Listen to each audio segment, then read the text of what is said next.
United States of America and to the republic for which it stands, one nation, under God, indivisible, with liberty and justice for all. Under the Texas flag, I pledge allegiance to thee, Texas, one state, under God, one and indivisible.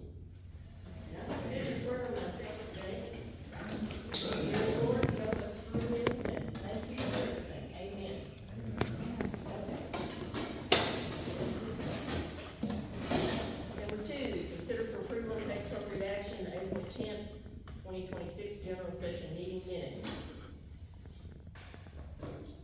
Y'all read the minutes? I'll make a motion. Accept the minutes, please. Second. Jack, is that what you said? Jack, what's on? Okay. Any questions, comments? There being none, all in favor say aye. Aye. Any opposed? There being none, it passes. Thank you very much. Okay. Unfinished business, 3.1, discuss and take appropriate action, jail inmate concerns. Sheriff? Just got in a new guy, got throat cancer, his bond said 20,000, so I don't know if he's gonna be able to get out, and we'll see what we can do with him. Had another guy had an arm procedure done yesterday for a fracture, so he's good now, so maybe that'll be the end of that. I got a paraplegic in there, and then the lady that's gone back and forth to the hospital 2 or 3 times, that she can't keep her oxygen level up, so, and she's been congestive heart failure too, so. I PR bonded her out a couple different times, and she doesn't do what she's supposed to do, and they issue a warrant for her, and she goes and picks her up and brings her back, so. I keep trying to get the VA to get her through the system. And this way she gets health care. That's your report? That's my report. Anybody have any questions? I'll make a motion to accept the report. Thank you, Sheriff. Any questions? There being none, all in favor say aye. Aye. Any opposed? It passes. Thank you very much. Okay. Consider for approval and take appropriate action, financial reports. You'll have 2 months this time. The March report includes the investment summary. It was required to be signed by the judge, and since he was out, I kind of made the executive decision. I read it. We decided not to vote it last month, but, I think Brenda was able to get a signature from him late last week.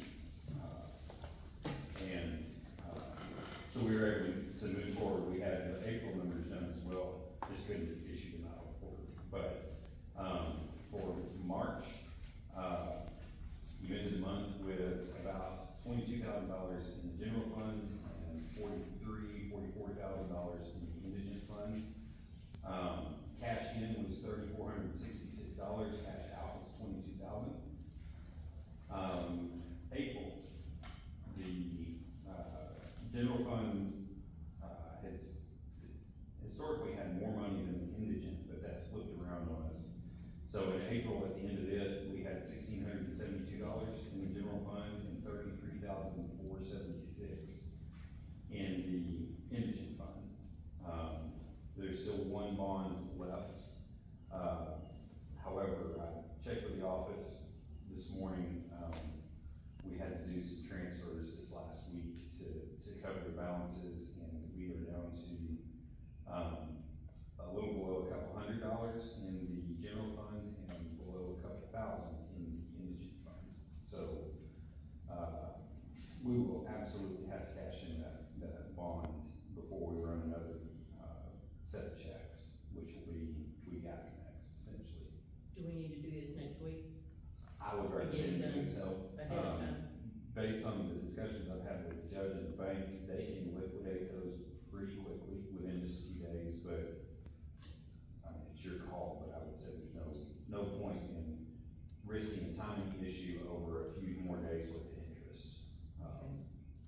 But yeah, I think we're down to the final slot.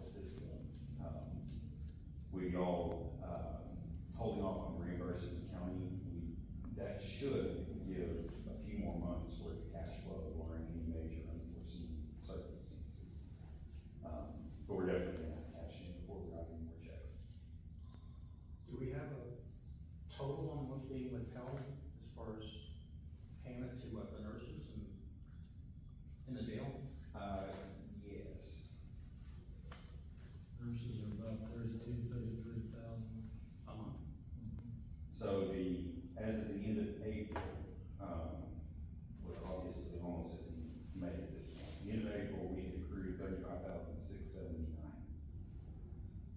But yes, it's usually somewhere in the 30 grand a month range. So that's what's gonna help us extend after the bond is cashed. We're gonna cash the bond, what, next week or week after? Somewhere next week. I think next week, I agree with that. that way we'll get, Yes. Get the money in hand, put it here, instead of something happening and, okay. What else? That's all I have. Oh, one more, sorry. The investment fees, they appear to be static, 101 a month, is that something that's gonna continue to go on, or do they vary depending on what's in there? You know, ultimately, I think we'll have to go back to the bank on that. I believe, but this is coming from memory a long time ago, I think when the judge moved everything over to TIB and First National, or I say the judge, I'm sure y'all voted on it, but whenever that change happened, I think they negotiated a flat fee. Okay. But I can't imagine they can continue to charge that once the account's closed. So I would think after next week, there shouldn't be any. So after this bond is let go, then that's something that'll go away. I can't imagine how they can justify charging me. Understand? But to answer your question, I don't think it was variable based on the assets and the management. I think it was just wherever they came up with it. Okay. Not a bad idea. That was What was that fee? Flat fee? 101 a month.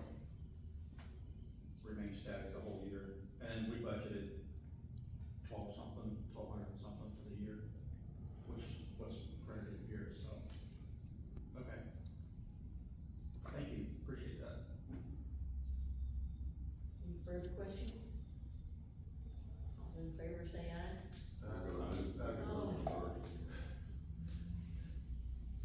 So they, To bless his report.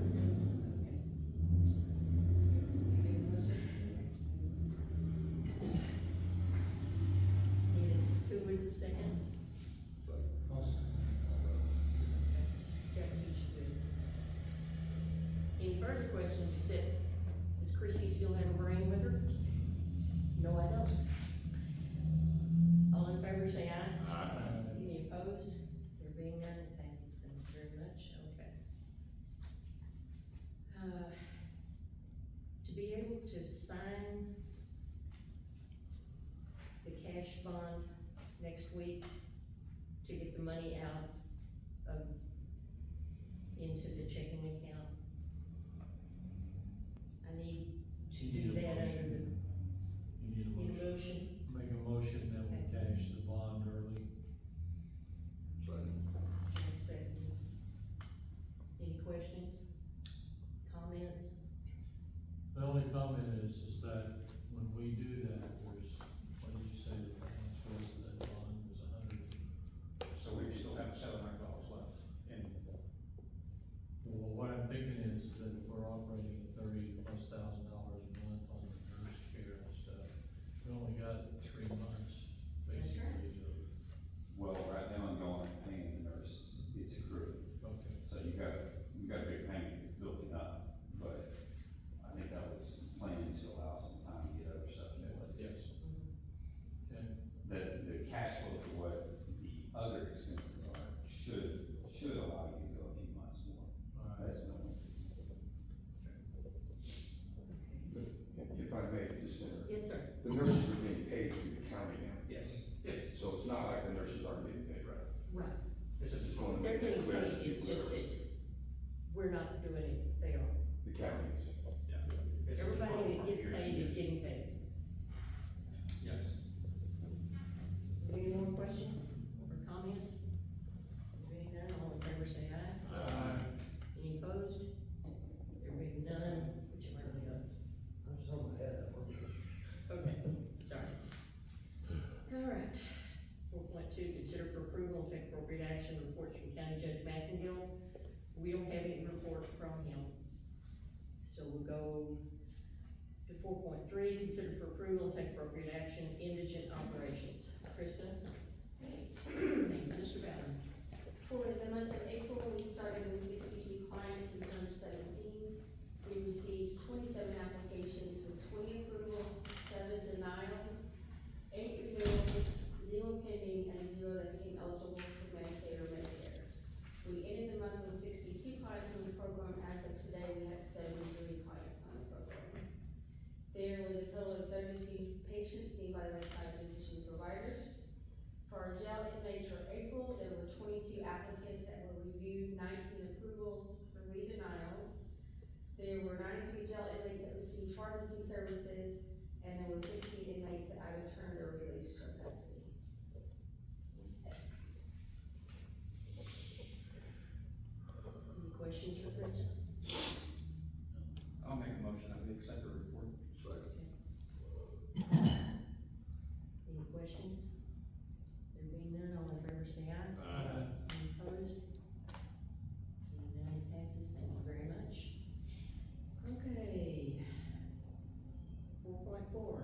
PMC CEO, RPT.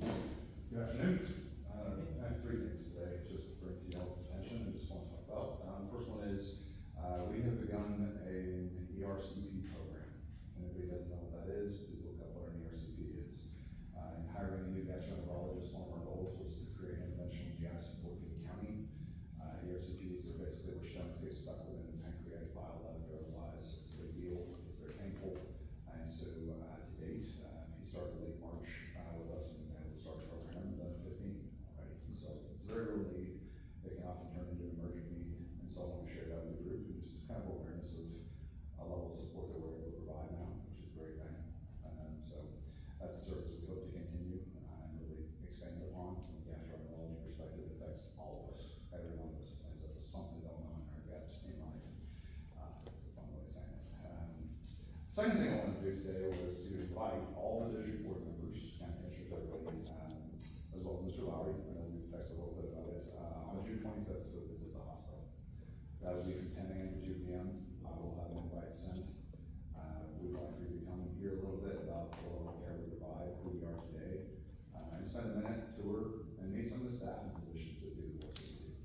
I think there's some things there that would be very impactful and thoughtful for all of you to understand and be a part of. And over the years, I think that's a healthy thing for us to do all the time.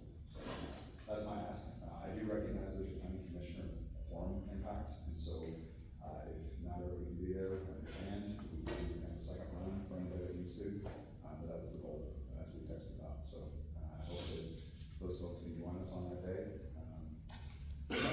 Trent Lynn, who is the vice president over our facility as well as 20 plus other hospitals, will be here as well. And then I did want to make sure and mention as well that we'll be here at the district board meeting in June. And would like to speak a little bit with the group through executive session as well. So it's an intentional part of CHS to be present and to understand the district's needs and to share who we are. So any questions on that? Or anything I can? I know we talked before about the flow of patients through the ER over here, but what about the hospital census? What do you average on a monthly basis? So our average daily census is about 37, which that's a true inpatient number. That doesn't mean we don't have more people in the hospital. That doesn't include people who are in the ER that are not admitted. It's only truly admitted people. We did about 4,000 admissions last year, which was up almost 20% over the prior year. Significant growth, mostly due to availability of specialty care and the growth in ER visits out here as well. A combination of both. We're still seeing very similar numbers out here in terms of the freestanding ER seats between 30 and 50 day on average, 500 patients a month for those here. 50 to 60 a day out of the main facility is what comes in the door. And so the vast majority of people that are admitted to the hospital, there's a portion that walk into our ER and then end up sick enough that they have to be admitted, but a lot of them come to emergency medical personnel as well, of course. We see anywhere between 13 to 15 arrivals a day, but we have high swings as high as 23 and 25 a day. So there are times when it's lower and higher, and it is variable. And so some people have asked me recently about just the capacity capabilities of the hospital. I think the capacity is there to continue to grow. When you look at the number of patients that are in beds, we're a 73-bed acute care facility, and we are not running an occupancy that would make me say we need more beds tomorrow at all. We're even later this year. We have capacity now to support the county. In addition to that, our building and the buildings around it are set up such that we can expand bed availability even within the building it is. So does that answer your question? Mm-hmm. Yeah. Thank you. I mean, it would be dependent upon, for any one, capacity need. And so, the world has changed a lot, and so if you look at a hospital, and they say, well, you have 250 licensed beds, 90% of the time, their actual census is half that number, because Medicare has changed what it takes to become an inpatient admitted to the hospital. Many patients remain in an observation or outpatient status, or are just pure outpatient, they come through and then they go home. And so that world has changed. It used to be, and it's changed across the board, not just surgical patients. So if you had a knee replacement back in the 90s, you're going to the hospital for 4 or 5 days. Nowadays, 90% of our patients that have knee replacement with us go home the same day. So the world is not what it was. Medical treatment has changed so much as well.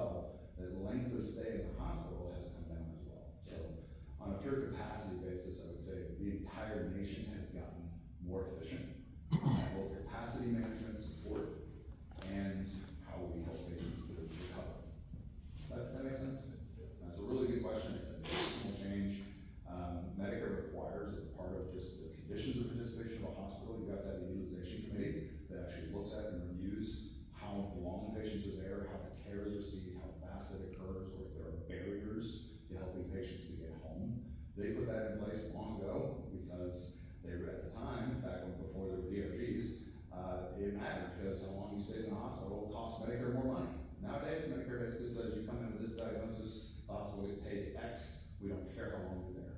And so they put the onus back on hospitals to manage it, but appropriately within the cost limit that exists on Medicare's budget. That was the only way they could actually control it. So that's probably a deeper dive in capacity than y'all ever wanted, but happy to share or expand more. Thank you, appreciate it. You bet. I'll need to get ready, because I will not be here, Jim. Okay, all right, well, happy to, like I said, I knew there'd probably be a little bit of that going over summer, but it was important to me to make sure that we kind of set a date, we got that moving, and I would love to have, you know, an individual come and I can help to go through as well. Again, our intent would be that, you know, that from 10 to 2, we do, some intros about the hospital in general, but really would like you to meet with some of the people who do great care for them. Our stroke coordinator, chest pain coordinator, bariatric and joint coordinator, all the, you know, the key physicians that are the major parts of this community. We held our quarterly group meeting last night, and I got asked about that, and so many of them were very willing and able and excited to share. They're committed. We have people like Dr. Crone and others that have been here for 20 plus years that are committed to good care along with us. And so I think there'd be a good opportunity, no matter when it is, to do that. So, please, any other questions? Okay, thank you. Thank you, appreciate it. Any motion to accept your I'll make a report? motion.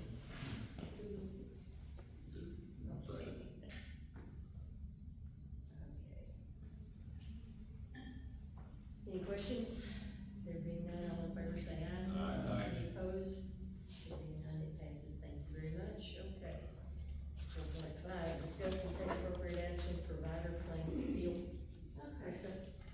Well, one of our agent clients, due to the medical nature, he was transferred, as a necessity from Lake Mary Medical Center to, Harris Medical, Medical City Fort Worth. And he wound up having his, left foot amputated. And we received a bill from Foot and Ankle Associates of Fort Worth. This has got like several different issues. We were required, first of all, to have a letter of agreement with any of our providers. Once we have a letter of agreement, they are to, notify me that this patient is inpatient and that they're going to do a procedure so I can do a referral off. If the board decides to go ahead and pay them, at Medicaid rates, we would owe them $688.61. I do not recommend we do this. There's three reasons. Number one, that we don't have a letter of agreement, that it was a transfer to another county. The second is that, they obviously didn't follow any type of protocol, not even prior to sending the claim, to give me an opportunity to bring it to the board members to make a decision, do we want to do a letter of agreement, do we want to pay? I realize it's not very much money, but it's money that we need to try to hold here for the patients that are receiving care here. So with that being said, it's completely up to the board as to whether they wanna go ahead and pay this amount or not. So your recommendation is that we do not pay this? That's my recommendation. Could I ask another question? Mhm. Who was this provider?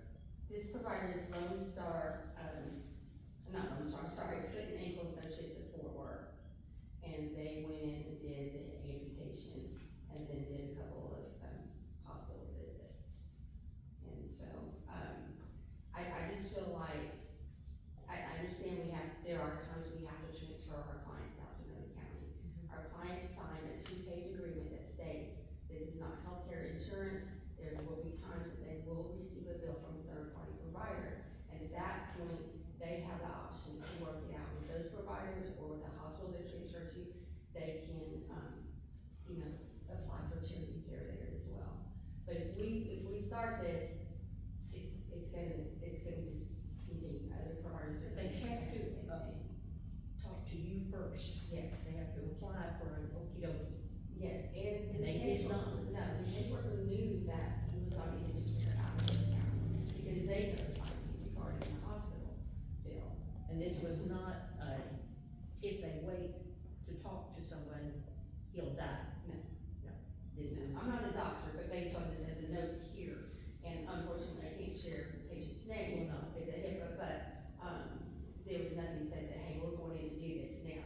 It's not life threatening, gotta do it right this minute. Correct. Okay. Then,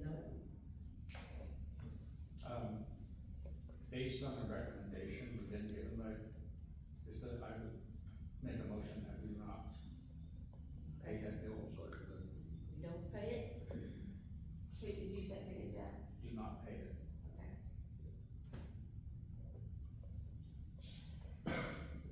any questions? There being none, all in favor say aye. Aye. Any opposed? There being none, that passes to Thank not pay them. Okay. 4.6, consider for approval and take appropriate action, purchase, exchange, lease, the value of real property. We don't have anything new on that. So we'll avoid that one. And 4.7 is convening to executive session. Is there any reason? No.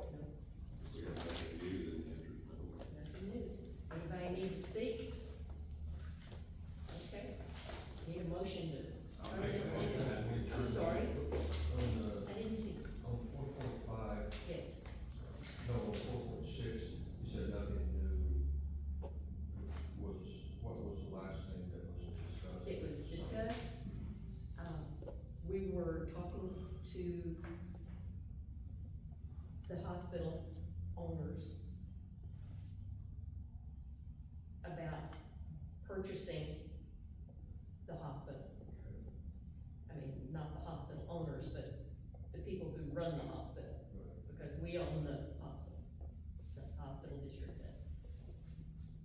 And at that point, we said that they wanted to pay us 26 million and divide it into 5 years payments, which was reasonably acceptable. Because we're fixing to be out of money. And if we're out of money, we dump it on the county. And all of us end up paying taxes to deal with it. But their shortcome was they were going to only absorb $200,000 worth of indigent care costs each of those 5 years. Now, 26 million in 5 years at 200,000 a year, and our increasing number of indigent people, not just civilians, but jail inmates, it's gonna be larger than 200,000. So we just said no. Thank you. Yes, sir. And we have opened up to where if they wanna talk to us again, they can. So, And if you already answered the question, I'm going to say. yes, ma'am. Hello, just a quick question. So what would be that number instead of 200,000 to bridge the gap? All of it. Which is like, it was like 35,000 a month for the indigent program plus the jail. The cost that they absorb for a patient going into the hospital, I have no idea how much that is. But it's a lot more than 200,000 a year. Yes, sir. CHS has asked to meet with you, because I don't think that's very clear. There is a discounted rate that was offered in addition to that, and there is a big difference than paying 100% charges versus what was offered. And as I said, our folks would like to come speak to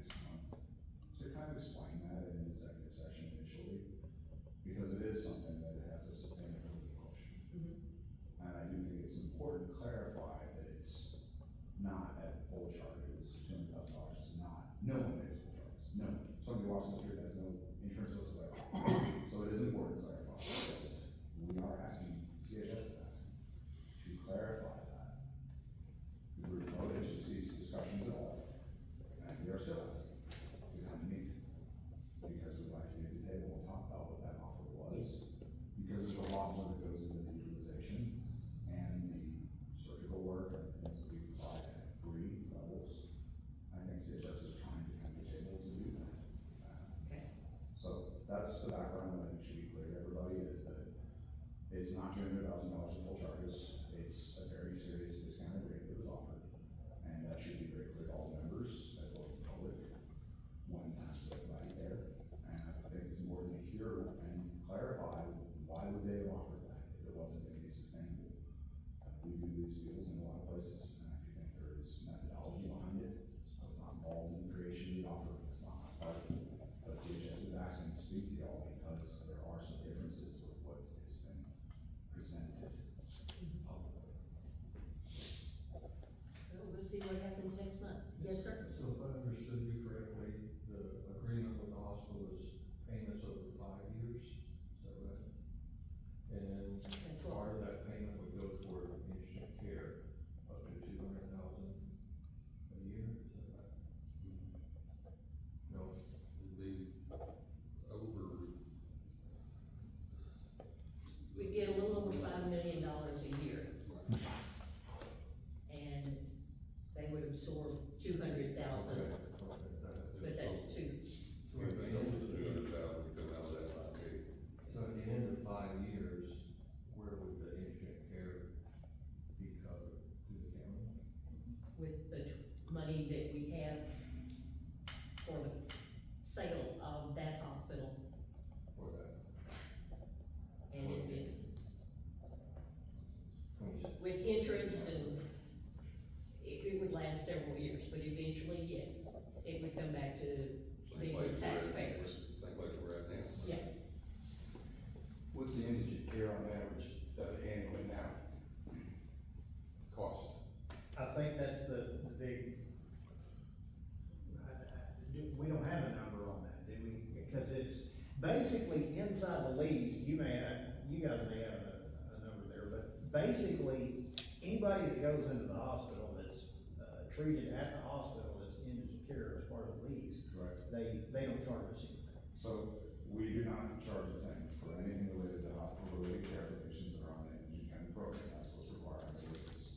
the civilians or the inmates, because we didn't get the inmates covered until Judge Massengill took this to court a few years ago. If my understanding, we're paying about $500,000 to $600,000 a year in this hospital district fund for the indigent care and for salaries for people to manage this program, is that correct? I think it's more. Yeah, a little bit more, it's $750, that's everything that's required of the hospital. I think that's what this young lady's question was about, how much, so $200,000 a year is a fourth. Won't cover. That's what I was trying to get to that number. Yeah, and just for clarity purpose, we received $15 million 30 years ago. And we did away with the tax. And next week, we'll be basically out of money. Correct me if I'm wrong, correct me if I'm wrong. Well, we do still have the bond that we can cash in. But we're cashing that next week Yeah, for 150, yeah. Yeah. And that, 5 months. yeah, about that. And what portion of that amount that's spent annually is related to jail inmate coverage for nursing and doctor? Yeah, that's a 35,000 a month or whatever from jail nurses, I'm not sure what the, doctor's salary. I mean, the last thing I can was about the cost of the district annually is high for that. Yeah, So, I mean, right, and then there's some medications and stuff like that that the, district pays for, insurances. Should part of the CEO's report not contain how much money is spent per month on indigent care? How can you make an informed decision on how much money you need from them if you don't know how much you're spending? because they're not Not spending. exactly. But you're spending The money. value of the services Your is report rendered. should contain how much. The value of the services is variable based on whatever relationship exists with the contracted entity, and that exists in every single hospital in the nation. That's why I said, the discounted rate that CHS made in their offer matters. But if they don't know how much is being spent, they can't decide if that's a fair offer. Fair enough, and that's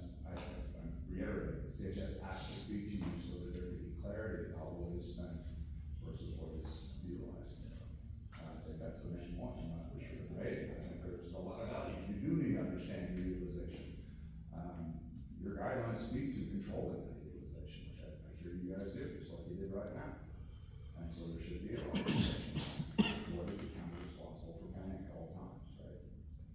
So that's why they had asked in the last meeting to have a discussion of clarifying the utilization of the rest of what's there. Okay. I think that's important too. But value is imaginary. Not at a discounted rate that's defined in the prior year utilization. That's what you wanna know. You can't determine if the discount is fair or not if you don't have a number. I understand, I'm saying that the district board should know, these are the people who went to the hospital, this is the amount of that service, at whatever discounted rate that was, and in the offer, understand what the sustainability of that offer is for the district and the county. And and so, the last time, they were asking to meet with the group, and the vote was, we're done.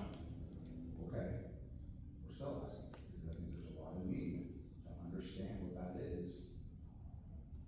And we're still at the door, trying to ask for, hey, can we help, can we do this? May I say something?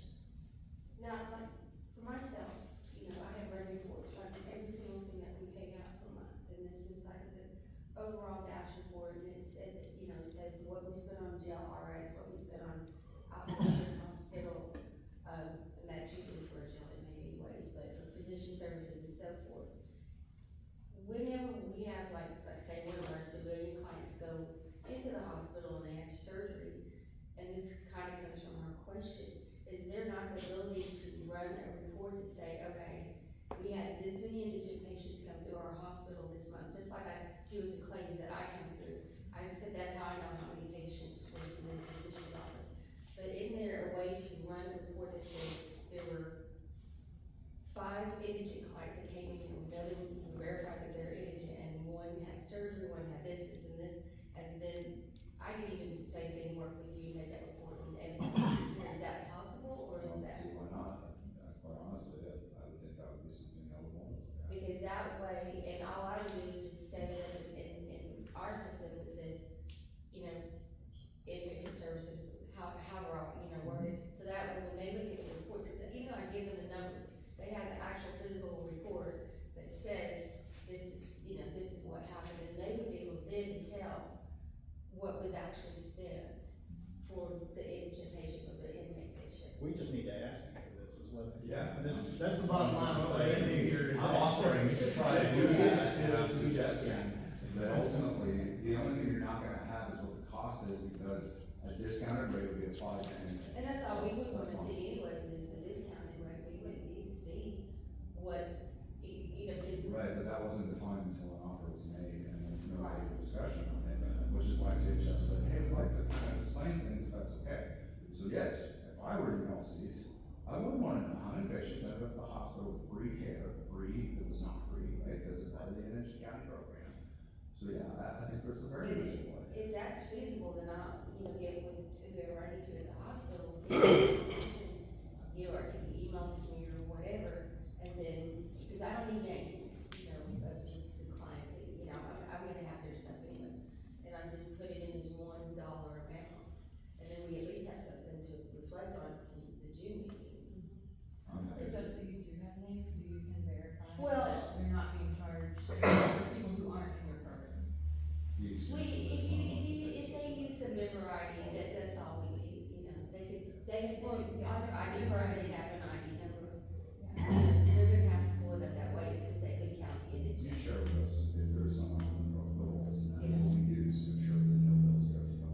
That's what we do every month, so. We'll get together and get that, and then have something. Again, I think you need an annual look back, not just a monthly, and that's what I'm suggesting, that is what our folks wanted to talk about. So that you're clear about what your utilization would be when it wasn't free. Does that make sense? Yeah, Like, right now, I think this is an important piece of information that we have, it's not been real pertinent to the discussion in the past, Sure. because it's just, you guys have taken care of it, but now that we're negotiating and looking at terms further along, it is pertinent, and if that's something you guys would be willing to, share with us, I think that's good information to have for sure. So, yeah, Sure. please do.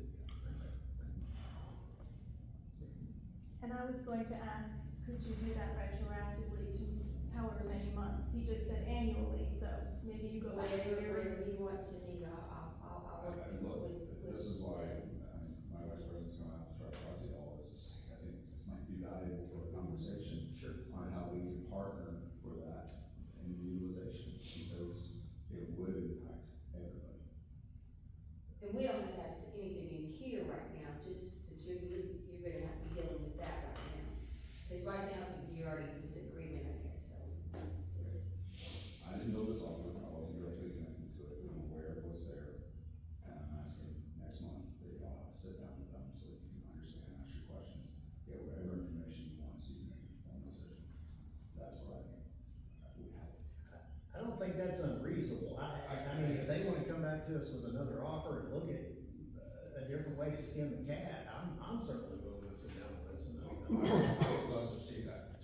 Yeah. I really So would. again, our vice president will be here on June 25th and 26th.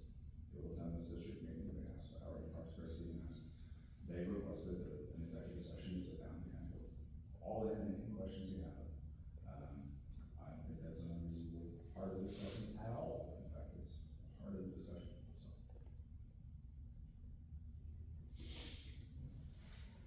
Anybody else? Okay.